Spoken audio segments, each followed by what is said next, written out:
recently, I've come to terms that what is happening in South Africa is not xenophobia.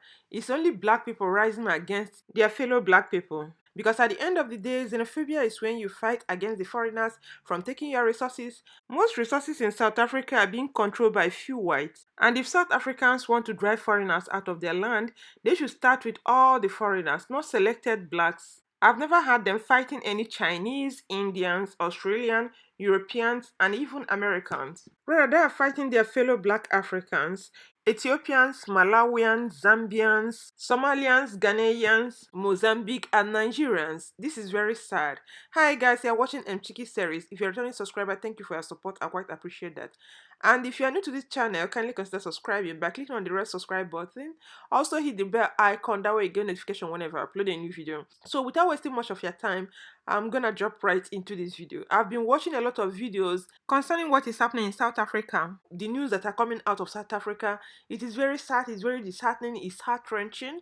And some of these videos are very difficult to watch. I can't even post most of them on YouTube because I'm gonna get a strike from YouTube to show you how bad the videos are. And I've taken a lot of time to read so many write-ups, listen to so many news to understand what the problem is actually is, and I realized that it is not really xenophobia. People call it xenophobia, and I think this is not xenophobia because I've not had them fight and destroy properties of any Australian, any European, any American, any Chinese, or any other nationality apart from people from Africa who are still their brothers and sisters, most especially Somali, Ethiopia, Nigeria, Mozambique, and a host of other ones. What do you call xenophobia? Xenophobia is prejudice or dislike against people from other countries. So maybe it is selected xenophobia. But to me, I don't want to call it xenophobia. I want to believe that it's black people against black people. And I want to believe there is no way you solve problem in a country using violence. For those people saying that Nigerians are into drugs, human trafficking, and involved in a lot of crime. And that is the reason why South Africans took laws into their hands to burn down their shops. Actually, I'm not here to justify crime. I've seen a lot of those videos whereby Nigerians, they shoot themselves on the street, but that's not enough reason to suffer the innocent one. I believe South Africa has a law, South Africa has a police, and South Africa is not a country of lawlessness. If you believe that there are some Nigerians who are into drugs, who are doing terrible things, what you need to do is to arrest and prosecute and let them face the law. However, there are other ones who are involved in one crime or the other. But that is not enough for the citizens to take laws into their hands and start burning shops of innocent ones. Because I'm sure that those people that you burn down their shops and you looted their shops, they don't even have anything to do with drugs. They are the people doing their genuine business. There are so many Nigerians also in South Africa who are doing legitimate business, going about their normal day lives. Will you take because somebody is doing drugs and you want to inflict injury on the other person? I mean, this is very sad and very barbaric. I condemn this act by South Africans. It is very sad and shameful that this kind of thing is happening on the continent of Africa, where black people are rising against one another. This xenophobia nonsense happened in 2015, also in 2017. There was another one that happened in, I think, April this year, before this one of September. So from biannual event, it has turned to 6-monthly event, whereby South Africans will go against the black people living in their country, saying that they are taking their resources, they are taking their jobs. Honestly, I can't see any black person taking your job or taking your resources. If you understand the history of South Africa very well, which I think the history has to be introduced in all schools in South Africa for them to be able to understand the history of their country very well. The resources are in the hands of a few whites who are making the policies for the country. These are the people who are ruling the country. Yet South African youth will not see it. They are simply after the black African immigrants, trying to find a way to bring them down, to destroy their businesses. Bearing in mind that these black immigrants build these businesses from the scratch without any help from South African government, it is really out of their sweat, resilience, and hard work that they were able to build these businesses. While in the recess of it, the people who are taking their resources are the selected few who are running the affairs of the country. Then another thing is this: some of those black people who are doing well, some are medical doctors, some are pharmacists, some are nurses, that they want them to go back to Africa. Even when they leave, these South African youths will not be able to fill in the positions because number one is some of them never went to school, and two, some of them lack the competencies and skill to do these jobs. And it is even more heartbreaking and sad to know that some of these countries that South Africans are fighting also contributed to their freedom from apartheid.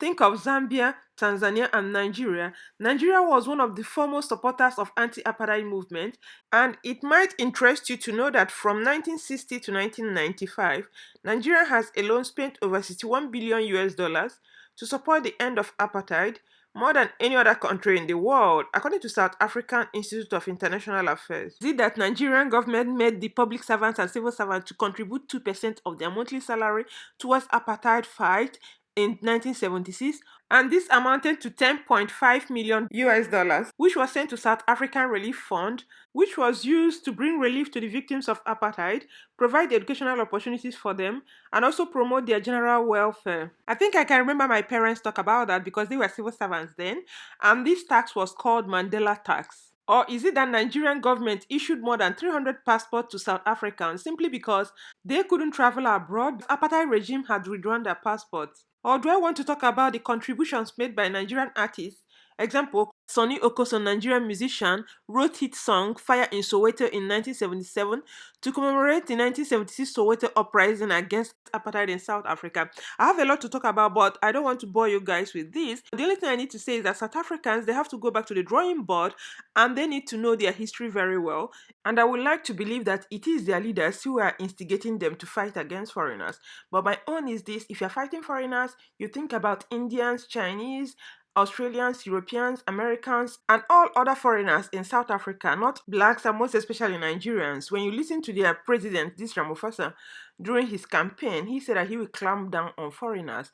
And even when you listen to the Deputy Minister of Police by name Bongani Nkogi, he also made the same remarks about foreigners, saying that they have over 80% of foreigners in South Africa, and before you know it, a foreigner will emerge as the president of South Africa, which is not too good for them. So when you look closely, it seems like an orchestrated attempt by the top government officials to stop foreigners from visiting their country and residing in their country.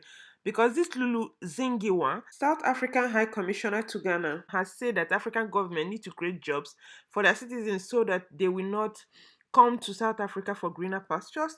Then this lady again, Naledi Pandor, Minister of Foreign Affairs, disclosed in an interview with ENCA, made it clear that many Nigerians in their country are involved in drug and human trafficking. Therefore, we would like Nigeria to ensure that such people do not enter South Africa. So at the end of the day, all these careless and reckless talks have instilled hatred in the youths to go on the street saying that they don't want foreigners. In South Africa, we don't want the foreigner here. Even you belong to Ghana, Zambia, what? We know that the time of the exile was there. But now, we don't want anyone here because they say we're coming here for work. Who say we don't have a talent to work here? Many people in South Africa are suffering because of this fucking shit. Other one, they killing our people, youth, with the nyaupe and what. People that have graduated, they go to UK with this man. Now, after that, they're sleeping. But all Nigeria, Congo, what, they coming with the big cars. Where they get the man, they're selling drugs. And this government is behind them. What I can only see in this video is disenfranchised and disgruntled youth who are venting their angers on other black Africans because they believe that other black Africans are their problems, most especially Nigerians, when they are the problem themselves. They don't want to go to school, they don't want to improve their skills, they don't want to develop themselves. And it is mind-boggling that most of these South Africans are all over the world doing their business with nobody disturbing them. Even in Nigeria, they have the biggest network, which is called MTN. And if I'm not mistaken, among all the telecommunication networks operating in Nigeria, MTN has the highest tariff. That means it is the most costly. I can remember when it came out in the year 2001, they were selling the SIM together with the phone, and they made a lot of money from Nigerians. This is a multi-million US dollars business directing a lot of money for South African economy, and now they've recorded over 233 million subscribers. And another South African business is MultiChoice, which operates DSTV, which is the most popular cable TV sort in Nigeria. It might shock you that Nigerians pay monthly subscription, while in South Africa, that is their origin, the citizens pay as you go, based on their consumption, but they refuse to do that in Nigeria. And our leaders also supported the nonsense. Another one is Stanbic IBTC that handle the pensions and also have a bank called Stanbic Bank. There is also a popular departmental store known as ShopRite where you can get food, household items, and other great stuff. Actually, South Africa has a host of other businesses in Nigeria, and this is the reason why I don't believe in reprisal attack, because some of these businesses are franchised and Nigerians have taken over the business. So if you destroy the property, you are destroying Nigerians' property. So what's the point? All Nigerians need to do is just to boycott all South African products. If you're using MTN, you don't use MTN again, you change your network, then they don't get your coins. And if you're a subscriber of DSTV, then you stop your subscription. The only thing I want to say is that if South Africans feel Nigerians are a problem to them, they should send them back. They should find a way to stop issuing visas instead of the way they're treating them and other black Africans. It is very horrible. What I'm seeing is very disgusting and very barbaric. You can't set somebody's sweat on fire. You can't burn shops and burn cars and also loot their shops, all in the name of not wanting foreigners to stay in your land. There are better ways to do things. There are civilized ways to drive people out of your country. You can deport them if you don't want, and you don't issue them with visas. Or better still, find a way to crack down on immigration instead of the way you are treating them. That is uncalled for, that is so barbaric and so uncivilized. And I also think that Nigerian government should find a way to engage the youth, provide employment for the youth to discourage them from moving up and down, moving from one country to other, all in the name of looking for greener pastures. Some are dying in the Mediterranean Sea, some are dying in desert. Then South Africa has come with their own clean our people. I know Nigerian government does not value human life. They don't value Nigerian citizens. So at the end of the day, other countries are looking at what is happening in Nigeria, and that is exactly the yardstick they are using to measure the citizens, to measure the kind of treatment they give to the citizen, because they believe that your country is not gonna fight for you.